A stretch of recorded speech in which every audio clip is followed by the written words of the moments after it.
Hello student, this side Sagar your trainer. Hope आप सभी लोग बहुत अच्छे होंगे, ख्याल रख रहे होंगे अपना। चलिए स्टार्ट करते हैं आज का सेशन। फोटोशॉप। आप लोगों को याद होगा फोटोशॉप में जब आप लोगों को स्टार्टिंग की थ्योरी लिखाई गई थी, जब आप लोगों का फोटोशॉप स्टार्ट हुआ होगा तो याद होगा आप लोगों को यही सारी थ्योरी लिखाई गई थी। इस थ्योरी में आप लोगों ने ये पार्ट लिखा था, शेड्यूल वे ऑफ वर्क। आज से हम लोग टाइम टू टाइम आपको कुछ असाइनमेंट्स बताएंगे, समझाएंगे, आप उसकी ठीक से प्रैक्टिस करने की कोशिश करिए। अगर आप लोगों के घर पे मशीन है तो बहुत अच्छी बात है, आप लोगों की प्रैक्टिस हो जाएगी। नहीं है तो भी परेशान मत होना, वीडियो को 2 से 3 बार देख लेना, बहुत अच्छे से समझ आ जाएंगे असाइनमेंट्स कैसे होते हैं, और जब भी मौका मिले आप अच्छे से अपनी प्रैक्टिस कर पाएंगे। तो आज का टॉपिक है फ्रेमवर्क। आज मैं आप लोगों को बताता हूँ फ्रेम्स कैसे बनाए जाते हैं, इसके ऊपर कैसे काम करते हैं। फ़ोटोशॉप है, फ़ोटोशॉप में फ्रेम की शुरुआत करने के लिए सबसे पहले आपको एक काम करना है, फ़ोटो लेनी है आपको। फ़ोटो लेने के लिए आप डबल क्लिक स्क्रीन पे आप करेंगे। डबल क्लिक करने के बाद आपको कोई एक फ़ोटो लेनी है जिसके साथ आप फ्रेमिंग करना चाहते हैं, तो उसको दैट हमें इस फ़ोटो की फ्रेमिंग करनी है। ओपन मैंने करा, ये फ़ोटो आ गई है, इसको आप बाहर खींच के निकाल लीजिए। फ़ोटो आ गई। हमेशा से जैसे मैंने आप लोगों को बताया, फ़ोटो का साइज़ बिल्कुल स्क्रीन से चिपकी ना रहने दें, आप इसको थोड़ा छोटा कर दें। छोटा करने के लिए अल्ट दबा के स्क्रॉल करना है माउस का, तो इससे आपको जो फ़ोटो है वो थोड़ी छोटी हो जाएगी। अल्ट के साथ स्क्रॉल। फ़िलहाल अभी आपकी जो फ़ोटो है वो थोड़ी छोटी हो चुकी है। अभी करना ये है कि आपको इसके अंदर एक बैकग्राउंड बनाना है, क्योंकि सिंपल सी बात है, फ्रेम अगर आप बना रहे हैं तो फ्रेम में बॉर्डर्स होते हैं। तो बॉर्डर्स कैसे लगाएंगे, इसके लिए आपको इमेज पे जाना है, कैनवास साइज़ का इस्तेमाल करना है। शॉर्टकट की आपके सामने लिखी हुई है। कैनवास साइज़ पे आप क्लिक करेंगे। क्लिक करने के बाद आपको यहाँ पर एक साइज़ डालना है ताकि आप इसमें एक्स्ट्रा बैकग्राउंड ले सकें। तो फिलहाल ये ध्यान रखिएगा, रिलेटिव फीचर ऑन रखेंगे ताकि ये चीज़ 0 0 से स्टार्ट हो। सेंटीमीटर को आप यहाँ से इंचेस के अंदर कर दीजिए, और उसके बाद मैं कहता हूँ मुझे बॉर्डर जो है 1 1 इंच का चाहिए, तो 1 इंच मैंने यहाँ से डाल दिए, 1 इंच मैंने यहाँ से डाल दिया। वाइट कलर का बैकग्राउंड रखना है कि जो आपका बैकग्राउंड है वो बिल्कुल सफ़ेद आए, और उसके बाद ओके करते आप देखेंगे, देखिए 1 1 इंच की चारों साइड से बॉर्डर्स ऐड हो गए। मुझे ऐसा लगता है फ्रेम के हिसाब से बॉर्डर थोड़ा सा कम है, तो हम इसको वापस से पहले ऐसा कर देते हैं, Ctrl+Z। दोबारा से हम कैनवास साइज़ पे जाएंगे। अब हमें इतना समझ आ गया कि 1 इंच में थोड़े से कम स्पेस की दो, तो हम ऐसा करते हैं 2 या 3 इंच के आसपास रखते हैं। तो वापस से इंचेस हमने करा, हमने ऐसा करा 2.5 कर दिया, 2.5 कर दिया। ध्यान रहे, ऐसा ज़रूरी नहीं है कि जब आप भी काम करेंगे तो पिक्चर में आपको भी 2.5 वाला ही बॉर्डर लेना है। ये डिपेंड करता है, कुछ फ़ोटो छोटी होती है, कुछ फ़ोटो बड़ी होती है, तो उसके हिसाब से साइज़ डाले जाते हैं। तो आप इसको 1 इंच भी डाल के देख लेना, 2.5 इंचेस भी डाल लेना, या 2 इंचेस भी डाल लेना। डिपेंड करता है कि आपका बॉर्डर किस साइज़ में ज़्यादा अच्छा दिखाई दे रहा है। ये साइज़ मैंने डाल के ओके प्रेस करा, देखिए ये बॉर्डर बिल्कुल सही है, इसमें इतना स्पेस है कि एटलीस्ट हमारा बॉर्डर अच्छे से दिखाई दे। तो हमारे पास ये चीज़ आ चुकी है। अब आपको करना ये एक रेक्टेंगल उठाना है सिलेक्शन का।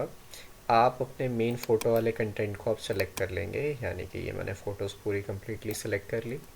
फ़ोटो सेलेक्ट करने के बाद आपको करना है इन्वर्स, यानी कि ये सिलेक्शन छूट जाए और इस बचे हुआ एरिया ऑटोमेटिक सेलेक्ट हो जाए।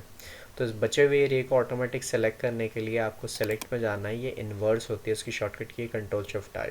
आप इस फीचर का इस्तेमाल कर सकते हैं। इन्वर्स पे आप जैसे ही क्लिक करते हैं, आप देखेंगे यहाँ का सिलेक्शन छूट कर अपोजिट साइड लग गया।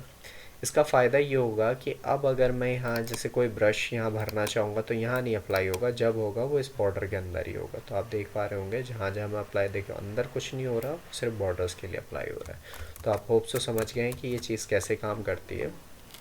इन्वर्स करना है। इन्वर्स करने के बाद मैं यहाँ चलता हूँ, पैटर्न्स उठाते हैं और हम अपने बॉर्डर को डेकोरेट करते हैं। तो यहाँ चलते हैं, यहाँ फ़िलहाल 2 पैटर्न्स हैं, तो हम यहाँ से ले लेते हैं लाइक नेचर पैटर्न्स। ओके करते हैं, देखिए आगे फ़िलहाल मैंने ये एक पैटर्न लिया। साइज़ बढ़ा लेते हैं यहाँ से थोड़ा सा, ये मैंने साइज़ थोड़ा बढ़ा लिया। यूज़ करते हैं, देखिए आप शायद देख रहे होंगे, देखिए मैं पैटर्न को बीच में ला के यूज़ कर रहा हूँ तो फ़ोटो पे कुछ हो ही नहीं रहा, क्योंकि हमारा सिलेक्शन बॉर्डर्स पे है। तो आप यहाँ से इस तरीके करके आप अपने बॉर्डर्स को अच्छे से फ्रेम लाइक लुक आप दे सकते हैं। तो मैं फ़िलहाल यहाँ से ये मैंने कर दिया। फिर मैं यहाँ से जाके कुछ चेंज कर देते हैं, लाइक हमने ये रख लिया। अब मैं बचे हुए एरिया में ये अप्लाई कर देता हूँ। समझ रहे होंगे आप यहाँ पर बॉर्डर्स कैसे अप्लाई हो पा रहे हैं।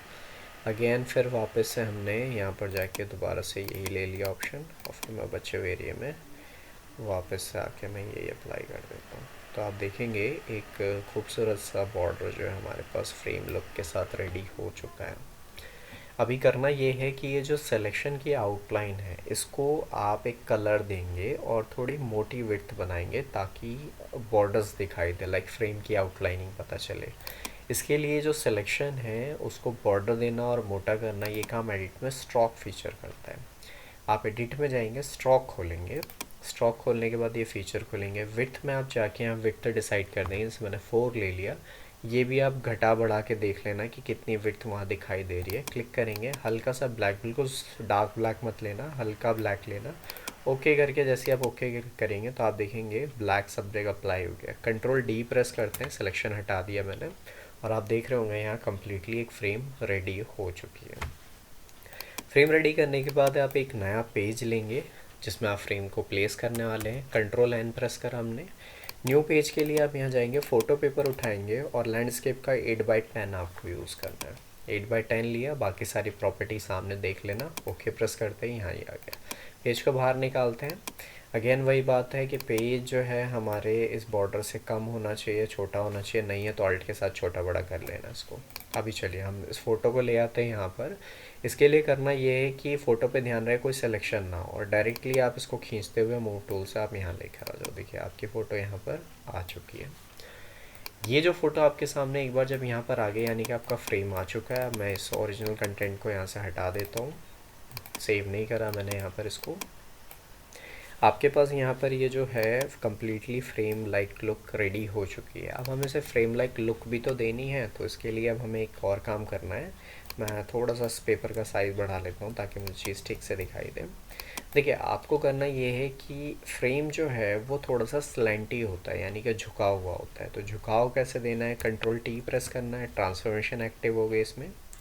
उसके बाद आपको कंट्रोल दबा कर रखना है। ध्यान रहे आप ये जो पॉइंट है आपको पता है इससे हाइट बढ़ेगी घटेगी, लेकिन अगर आप इसको कंट्रोल दबा लेंगे तो आप देखेंगे अब ये इसे स्क्यू करने के लिए स्टार्ट, स्क्यू मतलब झुकाना।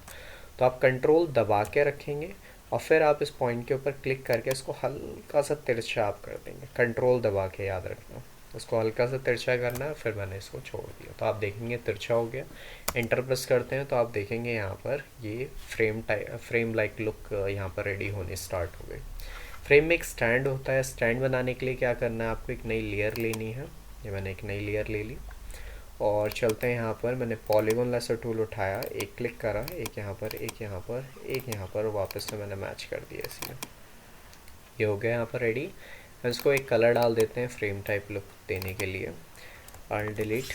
तो ये हमने अप्लाई कर दिया। अप्लाई करने के बाद सिलेक्शन हटाया। अब ये फ़िलहाल हमारे पास ये जो बाउंड्री है, आपने करना ये है कि आपको इसे पीछे भेजना है क्योंकि ये स्टैंड जो है ये फ्रेम के ऊपर है। तो आप इसको पीछे कैसे भेजेंगे, आप इसमें जाएंगे, क्लिक दबाएंगे, इसको इस तरीके खींच के आप नीचे ला के छोड़ देंगे। तो देखिए स्टैंड जो है वो फ्रेम के बैकग्राउंड में चला गया पीछे। जब इतना हो जाए आपको करना ही है शिफ्ट के साथ आप दोनों को सेलेक्ट करेंगे। शिफ्ट के साथ दोनों को सेलेक्ट करके आप इसे कंट्रोल जी कर दो या कंट्रोल ई कर दो, ज़्यादा बेस्ट रहेगा आप कंट्रोल ई कर दें। लेकिन ध्यान रहिए तभी करें जब आपको लगे कि यहाँ की सारी सेटिंग बिल्कुल ओके हो चुकी है। कंट्रोल ई प्रेस करते हैं, यहाँ पर ये जो है दोनों की दोनों चीज़ें बिल्कुल कंबाइन हो चुकी हैं। अब आप देखेंगे completely frame type look ready हो गया। फ़िलहाल अभी आपकी आज की जो क्लास है इसमें आप लोग सिर्फ इतना आप लोग प्रिपेयर करेंगे, प्रैक्टिस आप इतनी करो।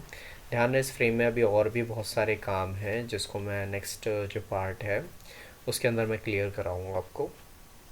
तब तक के लिए अच्छे से आप लोग इसकी प्रैक्टिस करो। कोई अगर पार्ट ना समझ आए इस वीडियो का तो वीडियो को आप रिवाइंड करके दोबारा से आप देखिए।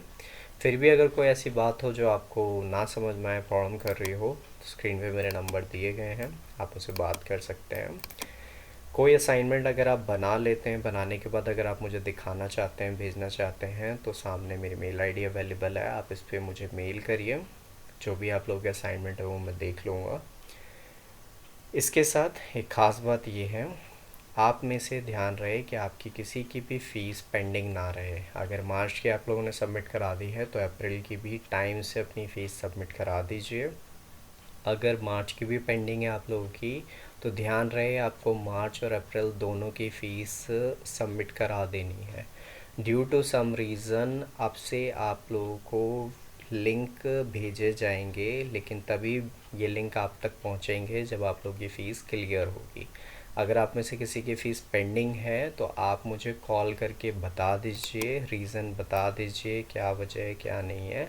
अदरवाइज़ अब आगे जो भी आप लोगों की क्लासेस हैं 2 से 3 दिन के अंदर अब आप लोगों के पास कंटिन्यू अब आप लोगों की क्लास की वीडियोस भेजी जाएंगी नेक्स्ट पार्ट की।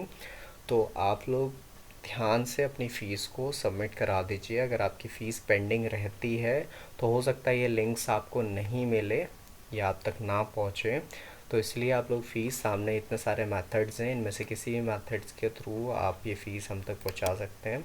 स्क्रीन पे नंबर अवेलेबल है, आप इस नंबर पे अपनी फ़ीस सबमिट कराएंगे। तो इसको डिले ना करें, ध्यान से आप अपनी फ़ीस को सबमिट करा दीजिए ताकि आप लोगों की जो क्लासेस हैं कंटिन्यू लिंक आप तक पहुंचते रहें। तब तक के लिए आप अपना ख्याल रखिए, ठीक से प्रैक्टिस करिए, कोई डाउट है मुझे बताइए। Bye bye, take care.